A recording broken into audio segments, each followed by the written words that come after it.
And we are back for prepping for winter with the second Arianne sample chapter. When we last left Arianne, she was beginning a quest to find the Golden Company, who has conquered much of Cape Wrath and the Stormlands. And we will find in this chapter that Arianne's quest north is loosely mirrored to Bran's quest north. Just as Bran ventured north to find Bloodraven, Arianne ventures north to find the Golden Company, that is, the ghost of Bittersteel, the arch-rival of Bloodraven. And so now let's begin. Arianne. As with the last chapter, Arianne has reclaimed her name, and again this seems to be related to a character being self-actualized and in control of their own destiny. But we should probably look for even more awakening from Arianne in this chapter. After all, Bran's quest for Bloodraven is all about him being woken up, so Arianne's quest for Bittersteel should be a loose mirror of this. Perhaps Arianne will finally start playing the Game of Thrones rather than just being a pawn. All along the south coast of Cape Wrath rose crumbling stone watchtowers, raised in ancient days to give warning of Dornish raiders stealing in across the sea. Villages had grown up about the towers. A few had flowered into towns. So our chapter begins with Arianne's posse coming to the south side of Cape Wrath, where they find some ancient watchtowers designed to protect against Dornish raiders. Now it's hard to say how old these watchtowers are and which raiders were coming across the sea. The Dornish against the Seven Kingdoms? The Dornish against the Kingdom of the Stormlands? The Rhoynar? The First Men against the Children? All of the above? The exact literal purpose of these watchtowers is unknown. However, the figurative, thematic purpose is pretty clear. Arianne's watchtower and town is a parallel to Bran's watchtower and abandoned village. If you remember, in A Storm of Swords, Bran and company come to Queen's Crown Tower, an old watchtower to defend against wildling raiders. The Peregrine made port at Weeping Town, where the corpse of the young dragon had once lingered for 3 days on its journey home from Dorne. The banners flapping from the town's stout wooden walls still displayed King Tommen's stag and lion, suggesting that, here at least, the writ of the Iron Throne might still hold sway. And so our parallel continues. Just as Queen's Crown Tower hosted and is named for Queen Alysanne, Weeping Town hosted and is named for King Daeron I, albeit his corpse. Daeron died during his wars against Dorne, murdered during a peaceful treating. So we are once again reminded of Dornish hostility towards the Targaryens. House Toland told us of Aegon's failed invasion of Dorne, and now we are hearing of Daeron I's failed invasion. Weeping Town is literally named for what happens when Targaryens mess with the Dornish. Now banners are first mentioned here, which become a very important running theme in this chapter. We observe that Weeping Town has not been conquered, despite Lady Toland claiming that the Golden Company was landing on the south side of Cape Wrath and causing trouble. And notably, the town has not been abandoned, which sets it apart from the village that Bran visited around Queen's Crown. Now it should be noted that a little bit later, we actually learn that Weeping Town is siding with the Golden Company, yet they haven't switched their banners. Now it's likely that Weeping Town is simply hedging its bets here. Should the Golden Company lose,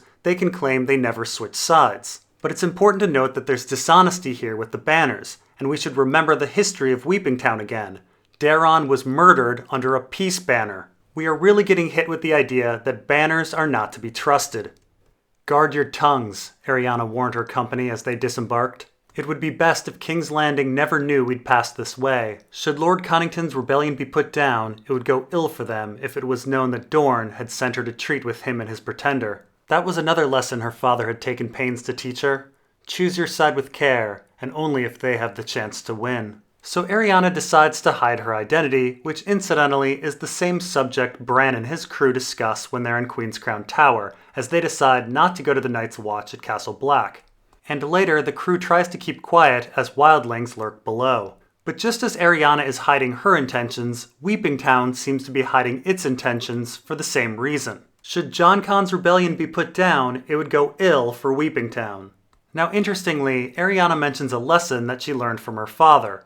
Choose your side with care, and only if they have a chance to win. I cannot see how this mindset could have possibly led to Doran wanting to align himself with Viserys. They had no trouble buying horses, though the cost was 5 times what it would have been last year. "They're old, but sound," claimed the hostler. "You'll not find better this side of Storm's End. The Griffin's men seize every horse and mule they come upon. Oxen, too. Some will make a mark upon paper if you ask for payment, but there's others who would just soon cut your belly open and pay you with a handful of your own guts. If you come on any such, mind your tongue and give the horses up." So a horse seller mentions that, in fact, the Golden Company is around, but Weeping Town has not been conquered and its banners have not changed. This talk of the Golden Company taking items and leaving paper is of course very reminiscent of the Brotherhood without banners, doing the same thing in the Riverlands. And I do speculate that the Brotherhood are actually secret Aegon supporters. Now the horse seller warning Arianna's crew to mind their tongues and give up their horses is a bit reminiscent of the mysterious and unusually silent old man that the wildlings kill at Queen's Crown Tower. Of course he minded his tongue and it didn't matter at all. Now interestingly, the horse seller says that the Golden Company is not just taking horses, but it's taking mules and oxen. Now perhaps the oxen are just for the baggage train, but there may be something else going on. You see, Jon Connington and the Golden Company have elephants.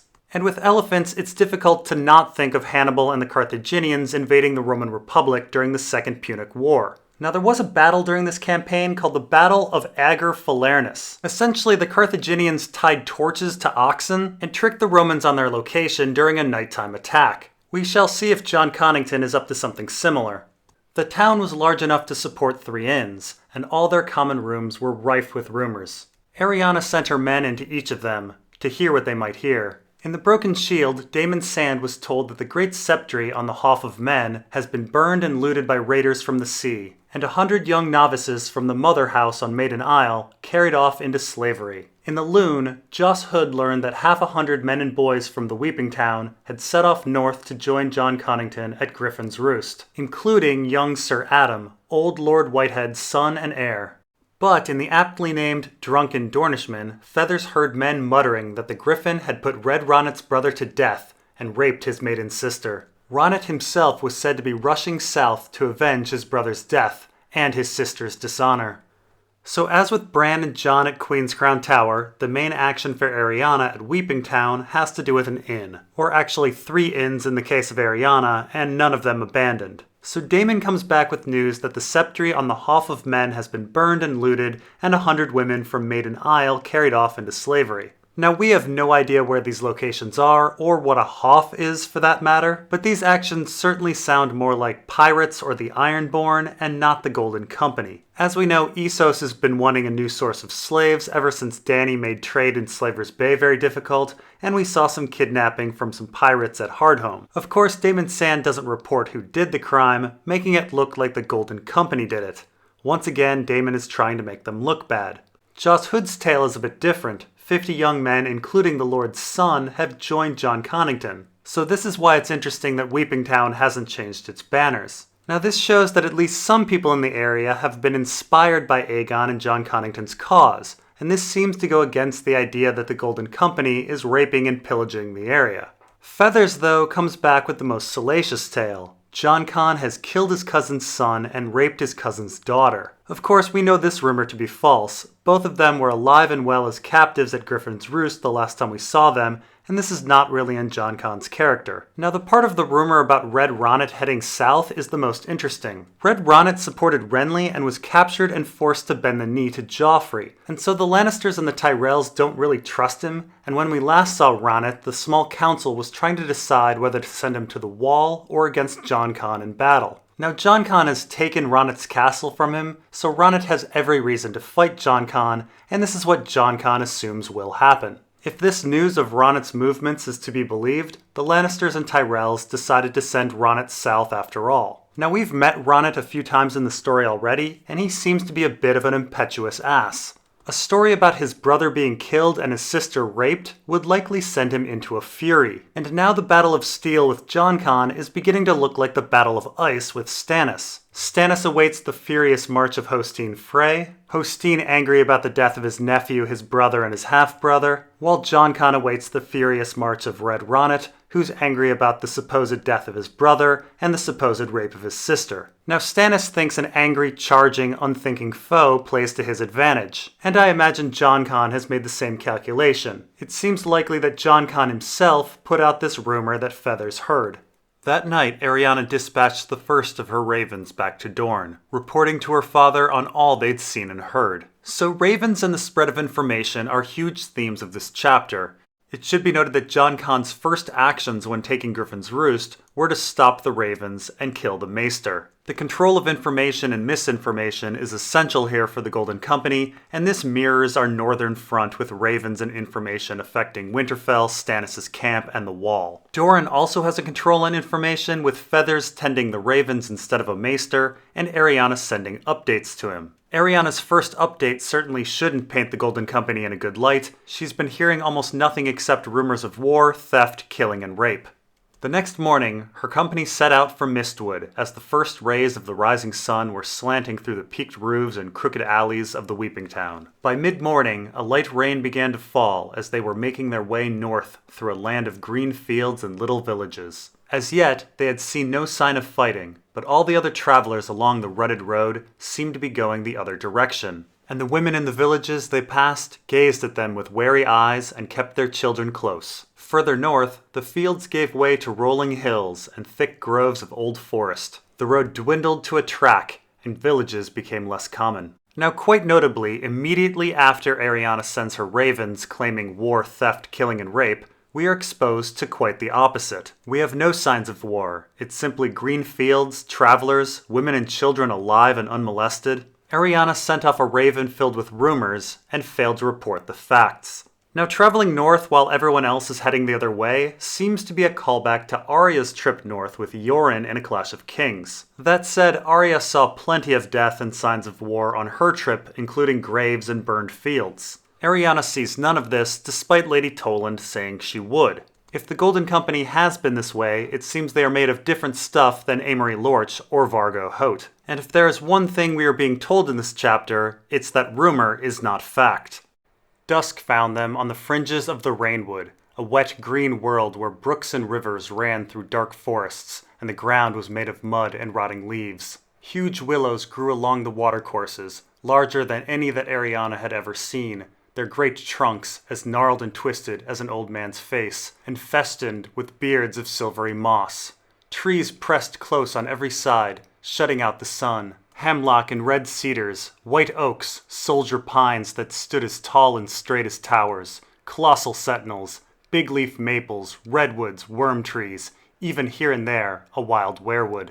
Underneath their tangled branches, ferns and flowers grew in profusion. Sword ferns, lady ferns, bellflowers, and piper's lace, evening stars and poison kisses, liverwort, lungwort, hornwort, mushrooms sprouted down amongst the tree roots, and from their trunks as well, pale spotted hands that caught the rain. Other trees were furred with moss, green or gray or red-tailed, and once a vivid purple. Lichens covered every rock and stone, toadstools festered beside rotting logs. The very air seemed green. So here we have an extensive description of the Rainwood. This long list of plants is mainly to show that the environment is boggy and colorful. Many of the plants described are actually medicinal in nature, while others poisonous. And interestingly, some of these plants can be found far up north. Arya runs into poison kisses in the neck, while sentinels, soldier pines, and weirwoods can all be found north of the Wall. Of course, the environment is naturally supposed to remind us of the Children of the Forest and the weirwood net. The willows here are said to have faces, and wild weirwoods are in the mix. Now, after the peace with the First Men, the Children of the Forest were supposedly given the deep wood and bogs, which the Rainwood would clearly qualify as. For some reason, though, the children are gone. Maester Luwin says it's because the Andals drove them out, but that doesn't explain why they're gone up north, where the Andals never conquered. Additionally, it's hard to imagine the Andals bothering invading this bog. Arianne had once heard her father and Maester Celeote arguing with a Septon about why the north and the south sides of the Sea of Dorne were so different. The Septon thought it was because of Durin Godsgrief, the first Storm King who had stolen the daughter of the Sea God and the Goddess of the Wind and earned their eternal enmity. Prince Doran and the Maester inclined more towards wind and water, and spoke of how the big storms that formed down in the summer sea would pick up moisture, moving north until they slammed into Cape Wrath. For some strange reason, the storms never seemed to strike at Dorne, she recalled her father saying. "I know your reason," the Septon had responded. "No Dornishman ever stole away the daughter of two gods." So, rather out of the blue, Arianne remembers an odd tale of why Cape Wrath is rainy while Dorne a desert. Doran and Maester Calliope favor a scientific explanation, while the Septon believes the magic-filled legend of Durin Godsgrief. In this story, Durin steals away with some god's daughter, hides in a fortress, it gets destroyed and he rebuilds another, and this happens over and over until he ends with Storm's End. But still, over and over, the storms come to the Stormlands. Now this debate of science versus magic or science versus religion is a reoccurring theme in our story. A Feast for Crows famously opens with Aeron Greyjoy resurrecting men on a beach. Of course, he's almost certainly using CPR. But here in this debate, Doran and the Maester are clearly rejecting the story of Durin Godsgrief. But if this story isn't true, how on earth did Storm's End come about? And if not to defy gods, why build a castle in such a stormy part of the world? Arianne is heading to Storm's End, so perhaps we'll get more information. I personally suspect that Storm's End is some ancient tidal power plant. Now the story of Durin Godsgrief is part of the continuing Ice and Fire theme of daughter stealing. Now there are many examples of this in our story, but a few notable cases that resemble Durin Godsgrief are Stannis Baratheon, the Stormlord, stealing Asha and getting hit by a bad storm, Littlefinger stealing Sansa and hiding in an impregnable fortress, and of course Rhaegar stealing away his love Lyanna. Now the most striking line of this odd story about the debate is the final line. No Dornishman ever stole away with the daughter of two gods. Which of course makes me wonder, did the Dornish ever steal away with the daughter of two gods? Of course the Valyrians were seen as gods by some people, so my mind goes to Daenerys. She weirdly remembers a lemon tree from her childhood, so who knows, maybe the Dornishmen stole her away to Dorne? Of course there are other possibilities. There are stories that Rhaenys the Conqueror didn't actually die in Dorne, but was instead captured by House Uller. That's Ellaria Sand's father's house and Elia Sand's grandfather's house. The going was much slower here than it had been in Dorne. Instead of proper roads, they rode down crookback slashes that snaked this way and that, through clefts in huge moss-covered rocks, and down deep ravines choked with blackberry brambles. Sometimes the track petered out entirely, sinking into bogs or vanishing amongst the ferns, leaving Arianne and her companions to find their own way amongst the silent trees. The rain still fell, soft and steady. The sound of moisture dripping off the leaves was all around them, and every mile or so, the music of another little waterfall would call to them. The wood was full of caves as well. That first night they took shelter in one of them to get out of the wet. In Dorne, they had often traveled after dark, when the moonlight turned the blowing sands to silver. But the Rainwood was too full of bogs, ravines, and sinkholes, and black as pitch beneath the trees, where the moon was just a memory. So Arianne and company go up and down in the swampy Rainwood with the path disappearing, and they eventually take shelter in a cave to get out of the rain. And so it seems the story has shifted from mirroring Bran 3 A Storm of Swords with the Two Towers to mirroring Bran 2 A Storm of Swords. In that chapter, Bran and company also go up and down quiet and lonely valleys and get lost as well. And as with this Arianne chapter, it too begins to rain and the crew takes shelter in a cave. The two chapters even both have references to blackberries, with Arianne passing through a blackberry patch and Bran eating some blackberry cakes. There are some notable differences though. The terrain for Bran is mountainous and sparse, rather than boggy and dense, and they are guided by stars, rather than having the sky hidden from them. Because there is a loose parallel between these chapters, it's worth noting that Bran and company are being watched by the mountain clans. So it may be that Arianne II is being watched, perhaps by the Golden Company, but probably by the Children of the Forest. It's worth noting that Arianne has left the watchful eye of the moon from her first chapter and has entered a forest filled with werewoods, a different mechanism for watching people. Now I will say that the terrain that Arianne is venturing over, that is, meandering trails and sinking bogs, makes it highly doubtful that any elephants came this way. This adds to the pile of false information circulating around about the Golden Company. The company isn't raping and pillaging the south side of Cape Wrath. Jon Connington didn't rape and kill his relatives. And there aren't any elephants in the Rainwood. Quite a bit of bad information is going around, but it's quite possible that the Golden Company itself is the source. And this is a good place to stop for now. We'll continue on with Arianne II, Part 2. See you then, and thanks for watching.